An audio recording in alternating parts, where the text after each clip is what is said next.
Olá! Bora falar das últimas novidades quentinhas de Azeroth. A gente deu uma olhada nos anúncios oficiais, claro, e também no que saiu no Ice Veins, Blizzard Watch e o que tá rolando nos fóruns de World of Warcraft, pra trazer tudo mastigadinho pra quem nos ouve. Então, qual a missão de hoje? É atualizar vocês sobre o que aconteceu de mais importante recentemente. Vamos focar nos ajustes de classe do patch 11.1.5, o do Retail, né? E também tem um romance novo que já prepara o terreno para a próxima expansão.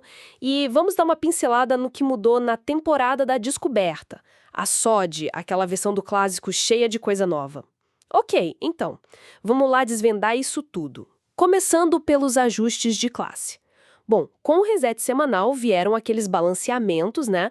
Que sempre mexem um pouco com o jogo, e dessa vez impactou tanto o PvE, que é o conteúdo contra monstros e tal, quanto o PvP, as rutas entre jogadores mesmo. No PvE, a gente viu alguns buffs, tipo tentativas de dar uma ajudinha para algumas especializações que talvez estivessem precisando. Caçador Sobrevivência, por exemplo, ganhou mais dano no tiro explosivo, uns 15%, e na Fúria da Águia, 25%. É. E Mago Gélido também recebeu um empurrãozinho, né? Um aumento de 3% no dano geral, mas só fora do PVP. E Ladino Sutileza também, um buff de 5% no dano geral, também fora do PVP. Pequenos ajustes, mas que podem fazer diferença no final das contas. Exato. E falando em fazer diferença, parece que Xamã Restauração recebeu um pacote bem interessante de melhorias, né? Naquela árvore vidente distante. Recebeu sim. Olha, não vou nem listar cada percentual aqui para não ficar maçante, mas o foco foi bem claro. Eles quiseram fortalecer a cura da maré viva, sabe? Deixaram a repercussão elemental curar 20% a mais com ela. Interessante. E não só isso. Melhoraram também a eficiência de mana com a capacidade primordial dando 10% a mais de mana máxima. E, aumentaram a sobrevivência com a hidrobolha, que agora absorve 25% a mais e dura 15 segundos. Nossa, bastante coisa. Pois é. E ainda teve buff na cura de outras habilidades pela supremacia da voragem, mais 25%, e redução na recarga da maré-viva com a oferenda do além. É um conjunto de mudanças, assim, que realmente sugere que a Blizzard olhou para essa árvore e pensou: precisamos dar um gás aqui. Faz sentido, talvez para tornar mais competitivo em redes, masmorras mais altas, né? Onde cada ponto de cura e mana conta muito. Exatamente. A ideia parece ser essa mesmo: dar mais ferramentas e eficiência para quem joga com essa especialização e essa árvore de talentos específica. E agora, bom, aqui a coisa fica bem interessante. Vamos pro PVP, porque tiveram umas mudanças que, olha, geraram bastante discussão nos fóruns. Ah, sim. O PVP é sempre um vespeiro quando mexe no balanceamento, né? Com certeza. Tipo, Druida, Equilíbrio e Restauração viram um nerf na cura da infusão fluorescente, caiu para 25% o bônus em PVP. Isso deve impactar a sobrevivência deles, ou de quem eles curam.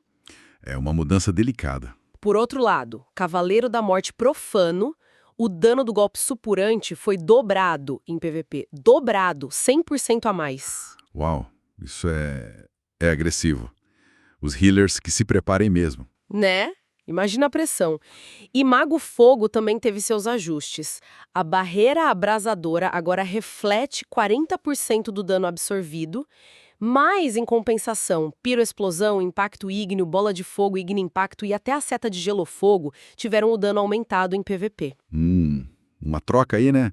Menos defesa passiva, talvez, mas mais potencial de explosão. Parece que sim. E para fechar essa rodada de PVP, Guerreiro Armas. O dano do Executar caiu 15% em PVP. Ouch. Pois é. Mas, para compensar, o Retalhar subiu 15%. É aquele cabo de guerra constante que a gente sempre vê no balanceamento de PVP, né? Tira de um lado, põe do outro. Exato. E como você mencionou, os fóruns são o termômetro disso tudo. É lá que a gente vê a complexidade da coisa.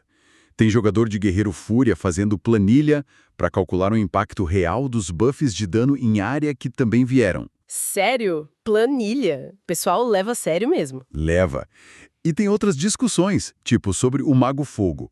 Alguns acham que esses buffs de PVP são bons, mas que a especialização ainda precisava de mais ajuda era no PvE, principalmente contra um alvo único, sabe?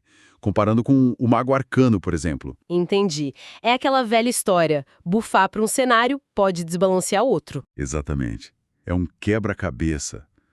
Balancear para Raid, para Masmorra Plus, para PVP de arena, para campo de batalha. São muitos pratos para manter girando ao mesmo tempo.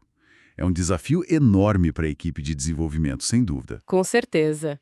Bom, saindo um pouco dessa parte mais técnica, né, de números e percentuais, e entrando mais na história, na lore do jogo, temos novidade também. Já está na pré-venda Blood Ties. Há o livro novo. Isso. É um romance que serve de prelúdio para a próxima expansão, Midnight.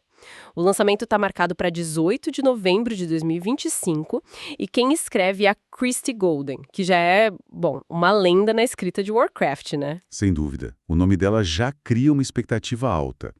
E sobre o que é a história? Então, o foco vai ser no Arator. Para quem não lembra, ele é o filho do Turellion e da Alleria Correvens. A trama parece que vai mostrar ele investigando umas ruínas da Legião Ardente. Resquícios da Legião ainda dando problema.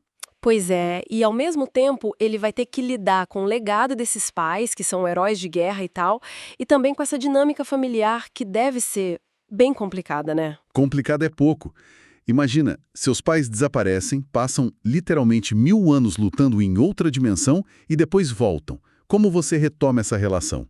Como lida com o fato de que eles são figuras quase míticas para todo mundo? Exato, 1000 anos. É muito tempo. A própria Christie Golden deve explorar bastante esse lado psicológico, essa relação quebrada pelo tempo e pela guerra. Isso que eu acho fascinante nesse tipo de história.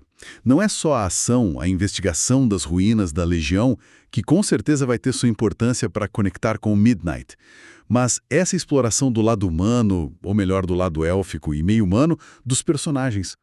Como um filho se reconecta com pais que viveram uma eternidade longe dele. E que provavelmente voltaram mudados, né?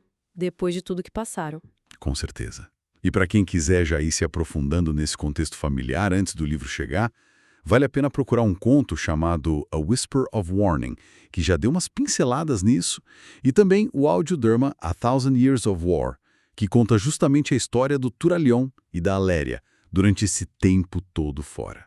Ótimas dicas. Dá pra criar toda uma base pra entender melhor o Arator quando o Blood Ties foram lançado. Exato.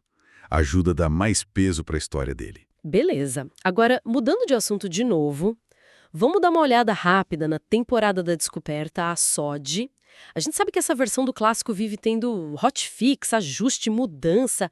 É muita coisa. Nossa, o Blue Tracker da SOD é quase um livro por si só, né? Total. Então, para não ficar aqui até amanhã, vamos focar só nas mudanças mais recentes, agora de maio de 2025. Uma coisa que chamou a atenção foi a frequência das invasões elementais. Ah, sim. Elas ficaram bem mais frequentes, né? Muito mais. Agora acontecem a cada 1 ou 2 horas, antes era um intervalo bem maior. Isso deve mudar bastante o ritmo para quem fica farmando as recompensas dessas invasões, né? Fica mais acessível, talvez? Provavelmente. Menos tempo de espera, mais chance de participar. Pode ser bom para quem tem menos tempo para jogar ou para quem estava achando muito espaçado. E também tiveram mudanças em encantamentos. O Grão Arcanista e o Feiticeiro Mor, aqueles que dão um bônus de inteligência e espírito, agora eles também dão poder de cura. Interessante. Uma ajuda extra para os healers que usam esses enchantes. Sim. Mas tem um detalhe. Agora eles têm um pequeno cooldown interno, tipo, um tempinho antes de poderem ativar de novo, depois que ativam. Parece que é para evitar algum tipo de abuso de mana que talvez estivesse acontecendo, sabe? Ficar trocando de equipamento para ativar o bônus várias vezes rápido. Ah, entendi. Faz sentido. Para manter o equilíbrio e evitar exploits. Exato. E outra correção que pareceu importante. Os buffs da Ashbringer, corrompida, aquela espada super famosa e poderosa, Sim. parece que antes eles podiam ser dissipados como se fossem magia. E agora não podem mais. Isso é uma mudança significativa para quem usa espada, especialmente em PVP, imagino. Com certeza. Torna o buff muito mais confiável, né? Não dá para simplesmente um mago ou sacerdote tirar ele de você. É um pequeno ajuste, mas com um impacto grande na prática. Pois é. E o que você acha que essas mudanças constantes na SOD mostram? Olha, Para mim, isso demonstra bem a filosofia por trás da Season of Discovery. Ela é tipo assim, um laboratório de ideias para o clássico. A equipe parece estar muito atenta ao feedback dos jogadores e não tem medo de mexer, de testar coisas novas, de ajustar rápido quando algo não está funcionando bem ou está sendo explorado. É o clássico mais vivo, né? Em constante evolução. Exatamente essa a palavra, vivo. É uma versão do WoW clássico que não está congelada no tempo. Ela está mudando, se adaptando. É uma proposta diferente. E essa frequência de ajustes faz parte do pacote. Mostra que eles estão iterando constantemente. E falando em coisas que acontecem nesse ambiente mais dinâmico da SOD, teve aquela história curiosa, né, de um jogador que conseguiu um item antes da hora. Ah, eu vi isso. A Faceless Mask of the Nemesis, né? Essa mesma.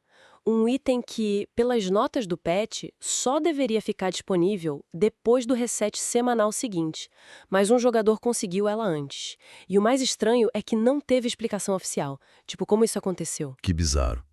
Será que foi um bug? Alguma interação não prevista? Ninguém sabe. Ficou aquele mistério no ar. É o tipo de coisa inesperada que, de certa forma, combina com essa natureza meio experimental da SOD, sabe? Sempre pode surgir uma surpresa. Verdade. Dá um tempero a mais, né? Além das mudanças planejadas, ainda tem essas anomalias. Exato. Bom, então, para a gente ir amarrando a nossa conversa de hoje, o que a gente viu? Tivemos ajustes importantes no retail, tentando equilibrar as classes tanto para PvE quanto para PvP, com buffs e nerfs que estão dando o que falar nos fóruns. E isso. Vimos também a chegada de um novo livro, Blood Ties, que vai aprofundar a lore, focar em relações familiares bem complexas lá do Arator com os pais e já preparar o terreno para a expansão Midnight. E demos aquela passada pela Season of Discovery, que continua nesse ritmo acelerado de evolução, com ajustes frequentes, como os das invasões elementais e dos encantamentos, mostrando essa natureza de laboratório vivo do clássico. Pois é. E tudo isso, sabe, me deixa pensando numa coisa. A gente tem o jogo principal, o retail, recebendo balanceamentos constantes, a história avançando de forma épica entre expansões, com esses livros e tudo mais. Aham. E, ao mesmo tempo, a gente tem uma versão experimental como a SOD, que muda quase toda semana, respondendo ao feedback, testando coisas novas dentro da base do clássico. Com tantas frentes diferentes, com essa evolução constante de Azeroth, tanto na jogabilidade quanto na narrativa, como você acha que isso tudo consegue manter o interesse e o engajamento dos jogadores hoje em dia? Nossa, é uma ótima pergunta pra gente pensar, né? O que será que mais prende a atenção de quem joga hoje? É a novidade constante do retail? É a nostalgia repaginada da SOD? É a história que continua se desenrolando? Ou é uma combinação disso tudo? Fica aí a reflexão para quem nos ouve também. O que te mantém voltando para Azeroth?